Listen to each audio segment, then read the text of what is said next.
الحمد لله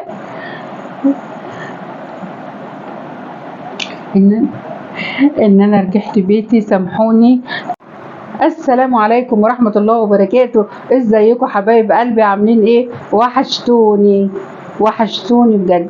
ربنا يصلح لكم حالكم ويخلي لكم اولادكم يا رب، ويرجع الجغايب ويفك الدين ويسطر عدل الولاية كلهم ويصلح حال الشباب كلهم. ويا رب يا رب كده مستنيين نتيجة الثانوية العامة. ربنا يا رب ينجح كل الطلبة ويصلح لهم الحال. شهر بعيد عنكم وحشتوني، حرفيا انتوا وحشتوني. شهر بحاله ما صورتش يا حبايب قلبي. اللي سأل على ام وعد واللي ما سألش انا بشكره. بشكر اي حد سأل عليا او ما سألش. الفترة دي كلها انا كنت محجوزة في المستشفى. وحكة جامدة جامدة جامدة جدا جدا.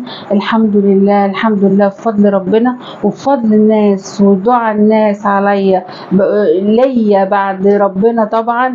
انا قمت بالسلامة اول يوم النهاردة ببيتي خارجة من المستشفى، فما استحملتش ان انا اخرج وما اطلعلكوش واتكلم معاكم، عشان انتوا فعلا وحشتوني وحشتوني وحشتوني. اخباركم ايه والدنيا عامله معاكم ايه؟ مين سأل على ام وعد ومين اللي ما سألش على ام وعد؟ بس وعد مني، اللي مش هيسأل عليا انا مش هسأل عليه. خلاص المرة دي بجد بجد بجد كده. يعني في مثل بيقول ايه؟ ربنا يخليك يا شدة يا اللي بتبين العدو من حبيب. قد ايه الشدة دي بقى بينت لي احبابي من اعدائي. والحمد لله انا ماليش اعداء والله، بس انا بكبر كل الخواطر وبحب اكبر خاطر الناس قوي قوي قوي قوي. بحب اكبر خاطر اللي اعرفه واللي ما اعرفوش، بس ما حدش جبر خاطري حتى بالسؤلان عليا. طبعا انا مش بتكلم على مشاهديني وعلى حبايبي، لا طبعا يا حبايب قلبي. اذا كنت بقصد بهم ناس تانية ربنا يصلح الحال يا رب كده، وربنا يهديهم وربنا يكرمهم يا رب كده بجبران الخاطر. ربنا يجبر خاطرهم ايا كان اللي سأل واللي ما سألش، وايا كان انا اللي كنت بسأل عليهم وكنت دايما معاهم وما بسيبهمش ولا في حزن ولا في فرح. ما سألوش عليا انا مش زعلانة. زي ما احنا عارفين يا حبايب قلبي ان في الجنة باب من باب جبران الخاطر. ربنا يكبر خاطرنا ويكبر خاطركم. الحمد لله الحمد لله الحمد لله الحمد لله. انا فعلا كنت بين الحياة والموت. انا مش مصدقة ان انا رجعت بيتي.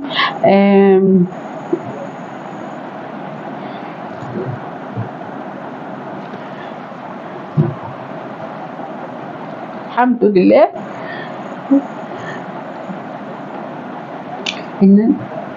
ان انا رجعت بيتي. سامحوني.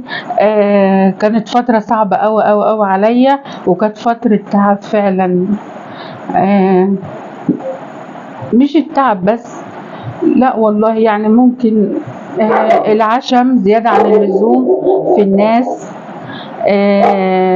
بيزعل. اما تكوني عشمانة طبعا الواحد ما يحشمش الا في وجه الله. بس يعني الواحد بيبقى عشمان في ناس قريبة منه. ان يسأله سؤالنا، ما حدش عايز من حد حاجة، الواحد مش عايز من حد حاجة، بس يعني ايه، السؤلان بيطيب الخاطر. السؤلان بيريح. وقد ايه المريض كمان بيبقى محتاج كل الحبايب جنبه، بيبقى حتى لو في التليفون يعني بيريح من نفسية. بس الحمد لله عدت على خير، والحمد لله ام وعد رجعت تاني، والحمد لله ام وعد هترجع تصور تاني وترجع لحبايبها الحقيقيين. فعلا انتوا اهلي وحبايبي وصحابي واسرتي، وبتونس بيكوا. ربنا يكبر خاطركم ويصلح لكم حالكم. متشكرة جدا جدا جدا على اللي سأل عليا. احنا يعتبر لسه فاتحين النهارده، حتى بشوف من سأل عليا في الكومنتات. انا متشكرة جدا جدا على كل اللي سأل عليا.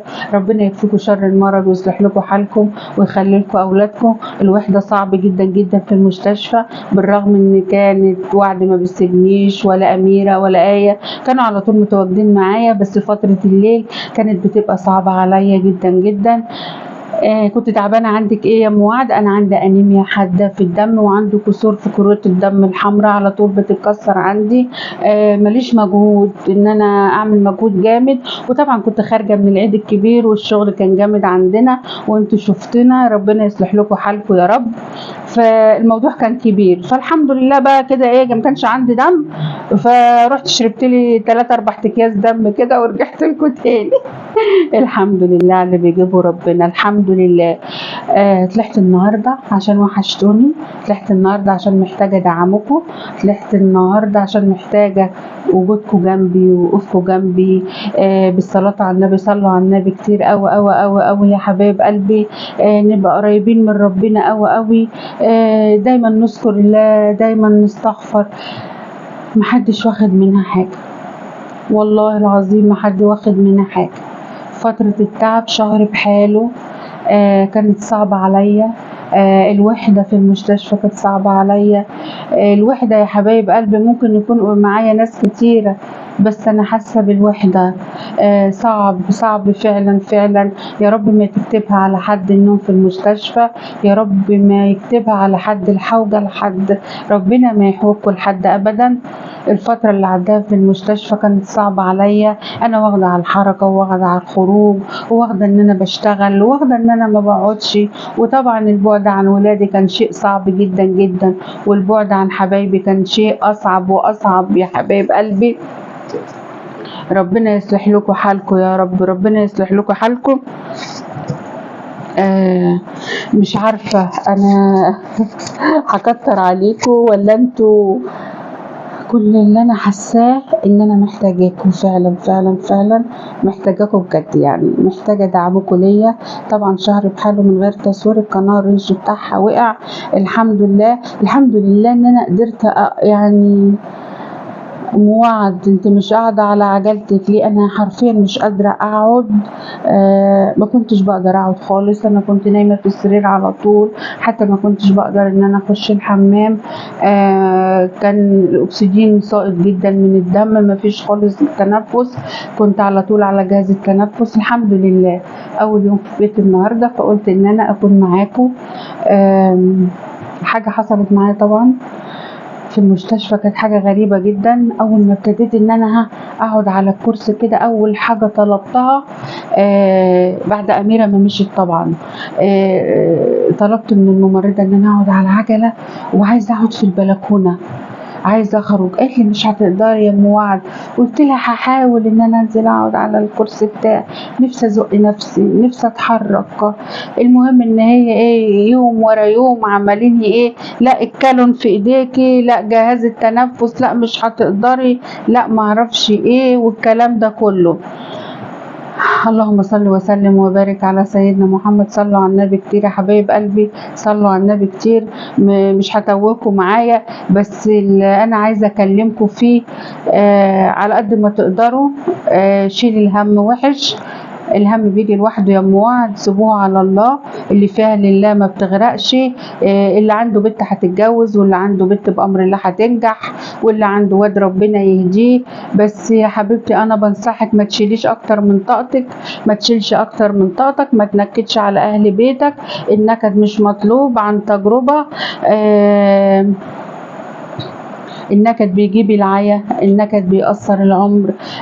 اللي ربنا كاتبه لنا هو اللي هنشوفه.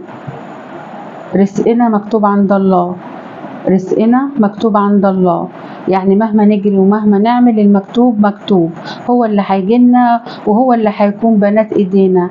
رزقك مع مين، رزقك جايلك من طرف مين، ده بتاع ربنا، ده بتاع ربنا. ممكن رزقك جايلك عن طريق واحد يهودي، ده حاجة بقى بتاعت ربنا وهو بعتها لك. فلا احتراض في امر الله، لا احتراض يا حبايب قلبي في امر الله. الصابرين بخير، نصبر على اللي ربنا كتبهولنا، نصبر على اللي ربنا اداهولنا. حاولي ما تزعليش. الزعل زي ما قلت لك كده هتفقدي نفسك وهتفقدي صحتك. واللي انت خايفه عليهم ولادك هتسيبيهم، لا. فما تزعليش، ما تديش فرصة للزعل يخش قلبك مهما تكون الظروف ومهما تكون ضغوط الحياة. كله بيعدي، حزن بيعدي وفرح بيعدي، ومش دايما لوجه الله. وما دامتش لحد، والله العظيم ما دامت لحد، دامت لمين؟ الرؤساء بيمسكوا بال30 سنة، واللي بيمسك بال10 سنين، مش دايما لحد يا حبايب قلبي. يعني لازم نبقى عارفين ومتأكدين ان هي ما بتدومش، يوم لكم ويوم عليكم، مش باقي الا وجه الله وجبران الخاطر والكلمة الحلوة. الكلمة الحلوة اللي بنجبر بها الخاطر دي أهم حاجة يا حبايب قلبي، إن احنا نجبر خاطر بعض ونسأل على بعض، مش عشان لازم إن أنا أسأل عليكي محتاجة منك حاجة، أو إن أنت تسألي عليا محتاجين حاجة من بعض. لا، جبران الخاطر بالدنيا بحالها، ده السؤلان، دي المودة، دي الرحمة يا حبايب قلبي. زي ما قلت في بداية كلامي، دي مش بتاعتي بقى، ده حد معدي بيغني، فانا مش هنعمل ايه، لازم تبقوا عارفين كده ان احنا في حتة شعبية. ف الدوشة معلش يا حبايب قلبي، معلش. فزي ما بقول كده، خدوا وعد، يعني ايه، قدوة ليكوا. الزعل ممنوع مهما تكون الظروف، مهما تكون الظروف ما تزعلوش، غصب عننا يا وعد. المشاكل وظروف الحياة وضغوط الحياة بتاع ربنا، كله بتاع ربنا، الفرح بتاع ربنا والحزن بتاع ربنا والرزق بتاع ربنا والصحة بتاعت ربنا يا حبايب قلبي. الرزق بتاع ربنا لو كان سابوا للبني ادمين يتحكموا فيه، كانت الناس طغت في الارض وكلت بعضيها. فالحمد لله، الحمد لله على السراء والضراء، الحمد لله على ربنا بيديهولنا. وعد طبعا انتوا عارفينها رغاية، والستات بطبيعتها رغاية، بس عشان انتوا وحشتوني بجد بجد، انتوا وحشتوني. ربنا يصلح لكم حالكم، ربنا ما يوقعكم في اي دقيقة ولا ينيمكم النوم اللي انا نمتها. وكنت كانوا معايا طول النهار وبيسيبوني بالليل، فكنت هعمل ايه يا حبايب قلبي؟ انتوا عارفين ام وعد بتحب الفرق وما بتحبش القعده، فابتديت ان انا بقى اتنعنش شويه كده، عايزه اقعد على العجله، عايزه اخرج اتمشى، انتوا عارفيني، عايزه اقعد مع دي واقعد مع دي، ودي بتتكلم معايا، وتعالي يا ام وعد، ام وعد احنا بنشوفك على اليوتيوب انت بتتكلمي، انت بتدينا طاقه ايجابيه. انا طبعا ما كنتش في مستشفى خاصه حبايب قلبي، انا كنت في مستشفى حكومه، والحمد لله خرجت بالسلامه، والحمد لله على اللي بيجيبه ربنا. هي لسه فترة شوية، يعني قدامي فترة بسيطة كده كمان في استكمال العلاج بتاعي، بس الحمد لله. مادام جيت البيت يعني اكيد الحمد لله اللي انا كويسة، والحمد لله انا جيت في وسط عيالي، وبقول لهم معلش بقى ان انا نكدت عليكم الفترة دي، وكنت سايبه لكم البيت وعد بتعمل لكم الاكل يا حبايبي، فالله يكون في عونكم. كنت باكلهم احسن اكل وحياة ربنا، مكرونه كل يوم، مكرونه مكرونه مكرونه. طب كل يوم مكرونه حبايبي، الحمد لله فضل ونعمه. هي بص قلت من البطاطس عشان البطاطس بقت ب25 جنيه، فقالت يا ماما انا بطلت بطاطس، انا خليتها مكرونه وليمون مخلل من اللي انت مخللاه. فانا بعذر ولادي وبقول لهم معلش يا حبايب قلبي، ربنا ما يحرمكم مني يا رب، وانا رجعت لكم وبامر الله هقوم واعمل لكم احلى اكل. البت دي شريره يا حبايب قلبي، كانت بتعمل لي لسان العصفور وتجيب لي الاكل في المستشفى ولازم اكله غصب. طبعا انا ما كان يعني يرجيكي اعمله وما تاكلوش، بس البنجر كان بيتعبني. مش مهم عشان تخف، بس مش بالعافيه.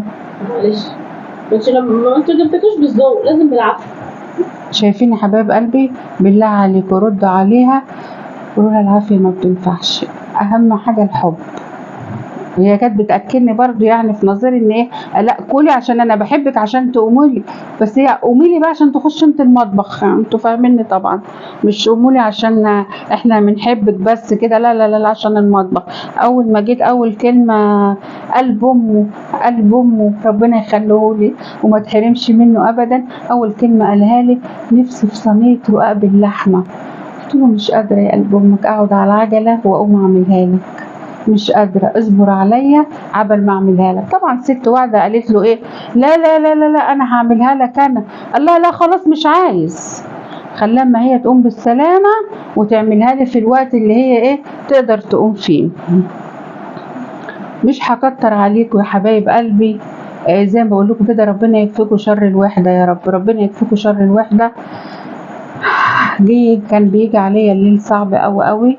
كانت المستشفى بترفض ان يبقى معايا مرافق حتى لو احنا هندفع له فلوس. يعني احنا طلبنا من اداره المستشفى ان انا ليا ظروف خاصه والمرافق هيقعد معايا. مرافقتي ان كانت بنتي هندفع لها مبلغ وتقعد معايا مرافقة، بيرفضوا. وليل الصيف طويل قوي والوحدة صعبة، ربنا ما يكتبها عليكم مع شدية الآلام اللي كانت معايا. فحبيت كده الساعة 2 بالليل بقى كده أتجول. 2 بالليل موعد الساعة 2 بالليل. والله جريت العجلة بتاعتي جنب مني، هي جنب السرير طبعا. حطيتها جنب الحيطة كده وشدتها جامد ونزلت عليها واحدة وقلت ايه، عايزه اخش الحمام مع نفسي بقى كده، اتشطف وادلق ميه واشوف بلكونه اقعد فيها او حاجه قريبه مش عارفه. هي عماله تاكل بطريقه بشعه جدا، يعني حتى صوتها طالع. انت ايه يا بنتي؟ لا اله الا الله، لا حول ولا قوه الا بالله. انت صعب بجد. معلش سوري يا ماما. مش عارفه اقول ايه بجد يا حبيب قلبي. كملي. نسيتني الكلام. فقلت اتمشى مع نفسي كده شويه. كل نايم، المرضى كلهم نايمين. اللهم صل وسلم وبارك على سيدنا محمد. وانا الاوضه اللي انا فيها الحمد لله ربنا اكرمنا وفيها تكييف، يعني طبعا فيها تكييف. ربنا ما يحكم على حد يقعد كمان ما بين التكييف يا حبايب قلبي. مادام في مستشفى خدت ما فيش شباك بقى مفتوح، هم مقفلين. انا بقى عايزه اشم الهواء الرباني وابقى ابص اشوف الناس اللي رايحه واللي جاي. فنزلت على عجلة الساعة 2 بالليل. الدنيا هص في المستشفى، مفيش اي حد. تمريض ادى العلاج ونام، مفيش اي حاجة. الطرقة طويلة جدا بتاعت المستشفى. بلمح بعيني لقيت اخر الطرقة شباك ممكن احط ايدي كده وابص اشوف اللي رايح واللي جاي. الشباك ده بيطل على الشارع.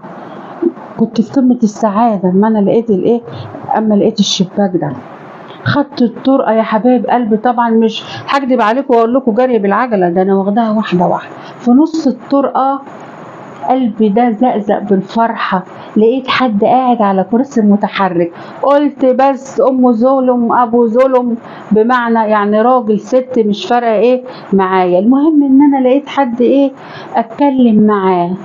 كنت سعيدة جدا، بس كان في نص الطرقة، يعني ولا مقرب من الشباك ولا يعني في النص كده بينه وبين الشباك حبة لسه.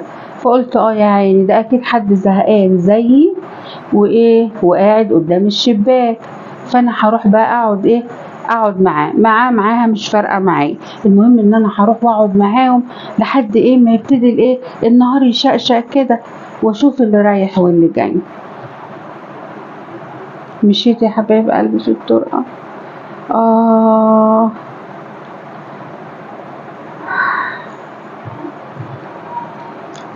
انا جالي ذهول بجد، بقيت مش مصدقة. اما قربت من ناحية العجلة